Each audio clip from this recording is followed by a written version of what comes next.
Eh ben, bonjour, enchanté, Pablo. Moi, je bosse chez Open Classroom, c'est la concurrence d'ici, mais on s'en fout pour le talk. Là, ça avait de l'intérêt la dernière fois. Je viens vous parler de GPG, une brève introduction à GPG, en vous racontant une petite histoire, ce qu'on peut en tirer et ce qui pourrait vous intéresser par la suite, après avoir écouté cette fabuleuse histoire. Du coup, il était une fois un alien et un petit monstre. Et comme chacun sait, les aliens et les petits monstres, leur job dans la vie, c'est d'envahir la Terre. Du coup, l'alien contacte le monstre. Allez, vas-y, cette fois-ci, on va y arriver. Et le problème, c'est que on n'est pas trop con, hein, on scrute un peu l'espace, on chope le message. Du coup, on peut se préparer et se défendre. Donc, l'invasion tombe à l'eau. Sauf que ces formes de vie extraterrestres ne sont pas débiles, elles apprennent de leurs erreurs.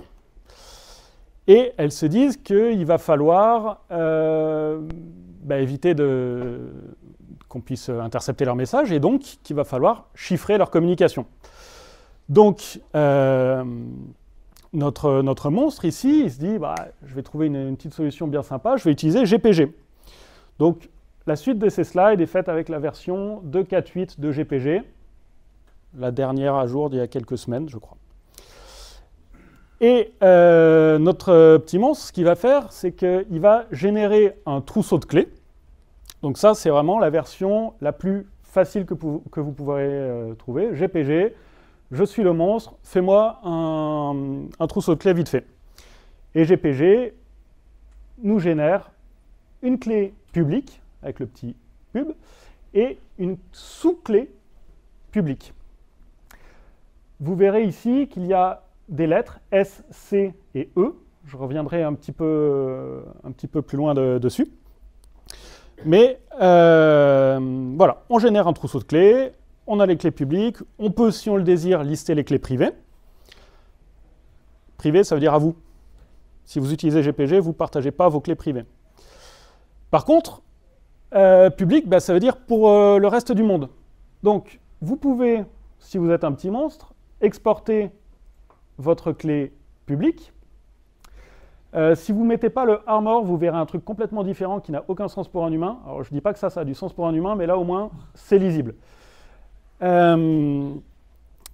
Et ce contenu, vous pouvez l'envoyer à la vue de tous, aux personnes qui vont par la suite vous contacter et qui pourront chiffrer leur message. Donc, le monstre génère son trousseau de clés, exporte sa clé publique et l'envoie à l'alien. L'alien reçoit ce truc-là, il peut importer la clé publique. Donc GPG lui dit « trop bien, j'ai importé la clé publique, surprise ».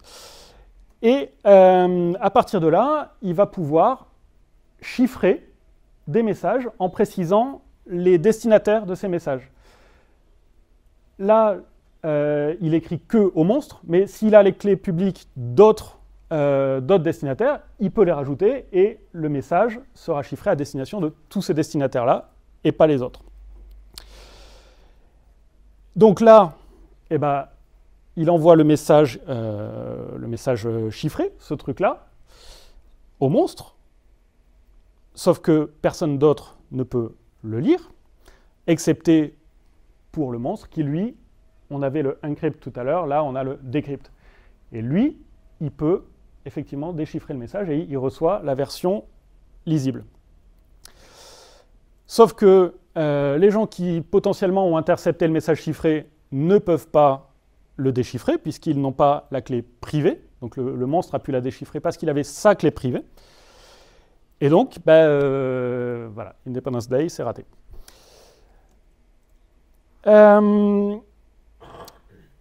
GPG, c'est connu pour le chiffrement et le déchiffrement de messages, mais ça ne fait pas que ça. Ça permet aussi l'authentification. Si jamais vous avez déjà poussé du code sur Git, en général, enfin sur GitHub, GitLab, n'importe quelle forge, en général, vous avez partagé une clé SSH, une clé qui côté GitHub, GitLab, etc. Vous avez la clé privée et ça permet en fait de dire coucou, j'ai bien le droit de pousser parce que j'ai la clé privée, tu as la clé publique qui correspond, etc. Ben, GPG permet de faire exactement pareil. Il permet aussi de signer, c'est-à-dire qu'il est possible d'envoyer un message qui n'est pas chiffré, que n'importe qui peut lire, mais par contre qui garantit qu'on est bien l'auteur du message. Et il y a tout un réseau de confiance qui est établi autour de GPG. Donc il y a ce qui s'appelle des serveurs d'échange de clés, où les gens peuvent publier leurs clés publiques. Et il y a aussi un moyen de dire, bah voilà, moi je suis l'alien, j'ai totalement confiance dans le monstre. Donc si vous avez confiance en moi, l'alien, alors vous pouvez faire confiance au monstre. Et il y a un dernier truc que je présente ici, qui est la possibilité de dire, en gros, ça rejoint un peu la confiance, c'est j'ai paumé mon trousseau.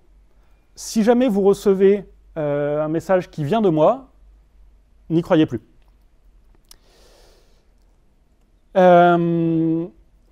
C'est pas utilisable que en ligne de commande, c'est pas que pour les vilains barbus, c'est intégré dans les clients mail desktop ou mobile, donc qui peuvent vous faire le chiffrement, le déchiffrement à la volée.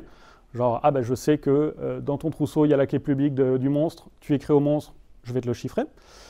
C'est possible aussi directement via des solutions, là je cite Proton, qui le fait directement dans le navigateur, et un produit que j'adore, enfin un logiciel que j'adore, Password Store, la commande c'est pass, ça repose sur GPG pour le stockage et le partage des mots de passe, avec les intégrations dans les navigateurs comme on peut s'y attendre. Donc c'est très polyvalent, ça ne permet pas que d'envahir la Terre, et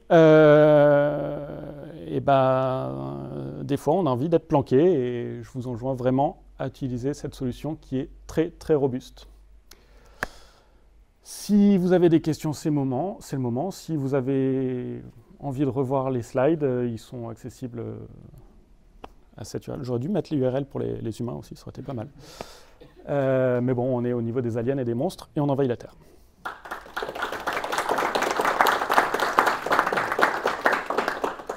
Monsieur Nopre.